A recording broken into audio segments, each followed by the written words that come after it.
Hello and welcome to another update video about Bitcoin. So today, interest rate decision as explained yesterday and earlier today. Bitcoin, as it's waiting for a decision, isn't doing much. So the consolidation here hasn't really changed. Bitcoin is still in resistance, hasn't broken above resistance, everything unchanged.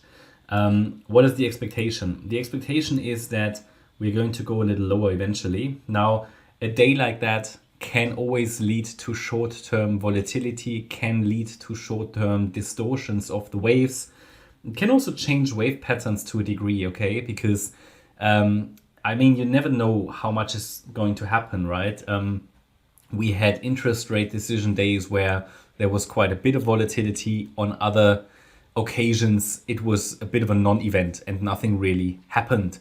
Today, I think the market widely expects a 25 basis point increase. If that happens, I wouldn't expect a lot of volatility. However, we do still expect the market to make some progress, and the idea is for it to go lower eventually. At least one more low here in a wave 5, off wave C, off wave 2. I'm watching the 28K area, sort of between 28 to 28.3K.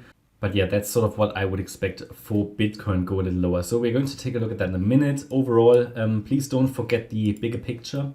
Bitcoin has formed a series of 1-2 setups, at least 3 here on the chart, or actually at least 2, but ideally 3.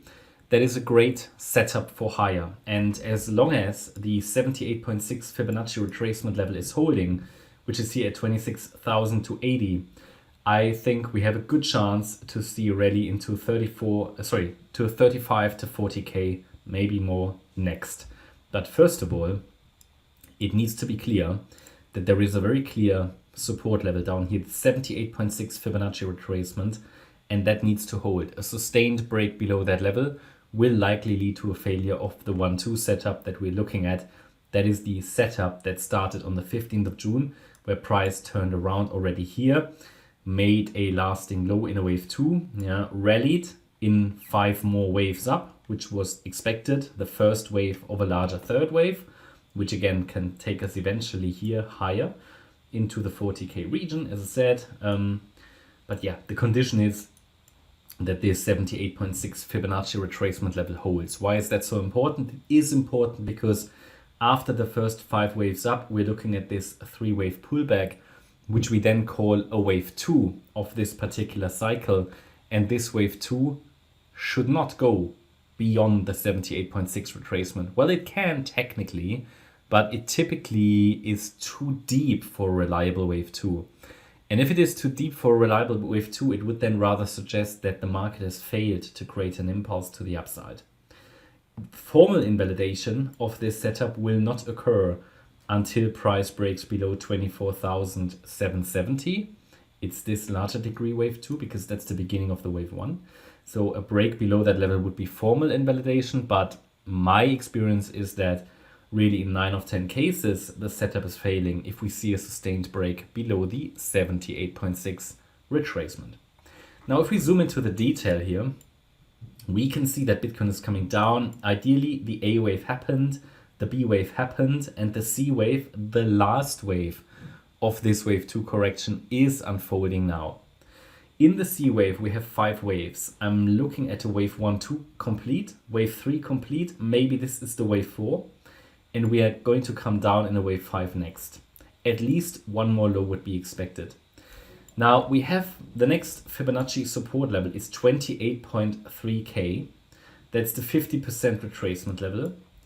And then we can also add a few other targets. For example, we can take the length of the A wave. We go to the high of the B wave, and then we're looking at the 100% extension, which is a typical target for the C wave. And that takes us to around about 28,100.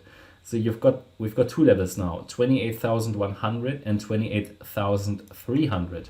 What else can we do? Well, we could also measure the length of waves 1 through 3.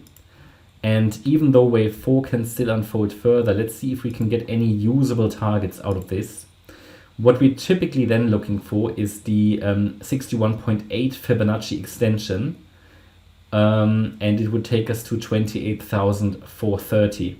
Now, this is just another level to watch. I don't know what I said before is sort of 28 to 28.4K, because there are a few Fibonacci zones or levels that meet in this region between 28 to 28.4K. Now, you know, they are not super reliable levels, but if you have several of these levels adding together or being sort of, yeah, let's say clustered in sort of in the zone around the 50% retracement level, then that's certainly a level to watch. If we go below that level, and I'm not telling you it can't go any lower, it certainly can. It can use the entire yellow box if it needs to. Whereas I don't necessarily think it will go down here all the way down to the 78.6 Fib level. I'd rather be watching the area around, yeah, here. First of all, the 50% retracement, and if we break below that, then the golden ratio, the 61.8 retracement at 27,470. Not much more to add. I think the market is just waiting for the interest rate decision and Jerome Powell's speech. So I hope you liked the update. If you did, please hit the like button, leave a comment and subscribe. And if you really like the content, then please check out the channel membership. Thanks a lot for watching. Bye bye.